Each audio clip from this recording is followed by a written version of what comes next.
జాతీయవాద జర్నలిజానికి అసలైన వేదిక నేషనలిస్ట్ హబ్ ని సబ్స్క్రైబ్ చేసుకోండి.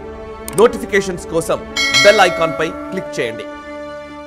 నమస్తే, వెల్కమ్ టు నేషనలిస్ట్ హబ్. తమిళనాడులోని కులశేఖరపట్నంలో ఇస్రో రాకెట్ లాంచ్ ప్యాడ్ నిర్మాణానికి శంకుస్థాపన సందర్భంగా పత్రికల్లో డీఎంకే ప్రభుత్వం ఇచ్చిన ప్రకటన అత్యంత వివాదాస్పదమైంది. డీఎంకే ఇచ్చిన చైనీస్ రాకెట్తో కూడిన వార్తాపత్రిక ప్రకటనపై ప్రధాని నరేంద్ర మోదీ తీవ్ర విమర్శలు చేశారు.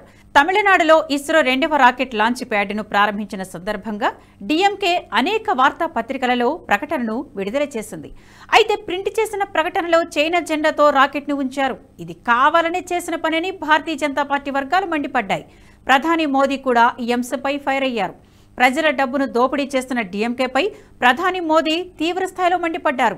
చంద్రయాన్ 3తో సహా దేశంలోని విజయవంతమైన అంతరిక్ష ప్రాజెక్టులలో పాల్గొన్న భారత అంతరిక్ష పరిశోధన సంస్థ శాస్త్రవేత్తలను డీఎంకే ప్రభుత్వం అవమానించిందని అన్నారు.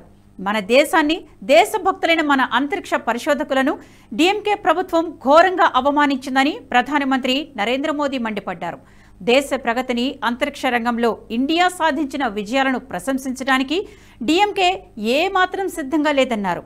భారతదేశం సాధించిన ఘనతలను ప్రశంసించడం, ప్రపంచానికి చాటడం డీఎంకేకు ఎంతమాత్రం ఇష్టం లేదన్నారు. ఇస్రో లాంచ్ ప్యాడ్ను తమిళనాడుకు తామే తీసుకువచ్చామని గొప్పలు చెప్పుకోవడానికి డీఎంకే నేతలు ఆరాటపడుతున్నారని ఆరోపించారు. భారత జాతీయ జెండాను ముద్రించడానికి వారికి మనసొప్పలేదని ఆక్షేపించారు. డీఎంకేను తమిళనాడు ప్రజలు ఖచ్చితంగా శిక్షిస్తారన్నారు.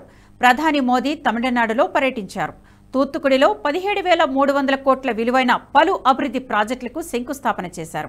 కులశేఖరపట్నంలో 986 కోట్ల ఇస్రో లాంచ్ కాంప్లెక్స్ కు శంకుస్థాపన చేశారు.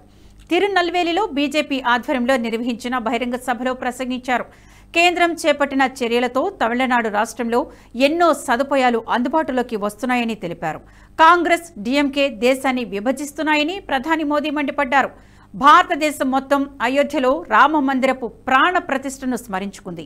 ఈ అంశంపై కొద్ది రోజుల క్రితం పార్లమెంటులో తీర్మానం ప్రవేశపెట్టారు. అయితే ఆ సమయంలో డీఎంకే సభ్యులంతా సభ నుంచి బయటకు వెళ్లిపోయారు. డీఎంకే నేతలు ప్రజల విశ్వాసాన్ని ఏమాత్రం పట్టించుకోలేదని, వారి ఈ ప్రవర్తన నిరూపిస్తోందని ప్రధాని మోదీ అన్నారు. డీఎంకే, కాంగ్రెస్లు దేశాన్ని విచ్ఛిన్నం చేయాలని చూస్తూ ఉంటే ప్రతి ఒక్కరిని కుటుంబ సభ్యులుగా బీజేపీ భావిస్తోందని ప్రధాని అన్నారు. అభివృద్ధి కోసం రాష్ట్ర ప్రజలు బీజేపీ వైపు మొగ్గు చూపుతారని విశ్వాసం వ్యక్తం చేశారు. తమిళనాడుకు చెందిన ఎల్ మురుగన్ను కేంద్ర మంత్రిగా నియమించామని, హిందీ రాష్ట్రమైన మధ్యప్రదేశ్ నుంచి ఆయనను రాజ్యసభకు పంపించామన్నారు. కాంగ్రెస్, డీఎంకే పార్టీలకు ప్రజల కంటే వారసత్వ రాజకీయాలు ముఖ్యమన్నారు. వికసిత్ భారత్ నిర్మాణమే తమ ధ్యేయమని ప్రధానమంత్రి వెల్లడించారు.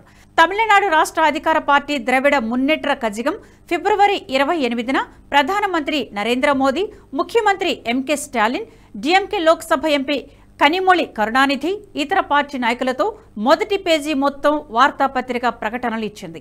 ఆ ప్రకటనలో ఇస్రో రాకెట్ చిత్రానికి బదులుగా చైనీస్ రాకెట్ చిత్రాన్ని ఉపయోగించారు. రాకెట్ పై భాగంలో ఎరుపు రంగు జెండాపై పసుపు నక్షత్రాలు ఉన్నాయి. ప్రకటనలో ఉపయోగించినవన్నీ విదేశీ రాకెట్లు. భారత్కు చెందిన ఒక్క రాకెట్ కూడా డీఎంకే ప్రకటనలో కనిపించలేదు. ఈ వీడియో మీకు నచ్చినట్టయితే లైక్ చేయండి, 10 మందికి షేర్ చేయండి. అలాగే కామెంట్ల రూపంలో మీ అభిప్రాయాలను మాతో పంచుకోండి. Nationalist hub group of channels ను సబ్స్క్రైబ్ చేసుకుని తెలుగునాట జాతీయవాద జర్నలిజాన్ని ప్రోత్సహించండి. ఈ వీడియో కింద ఉన్న బెల్ ఐకాన్ పై క్లిక్ చేయడం మర్చిపోవద్దు.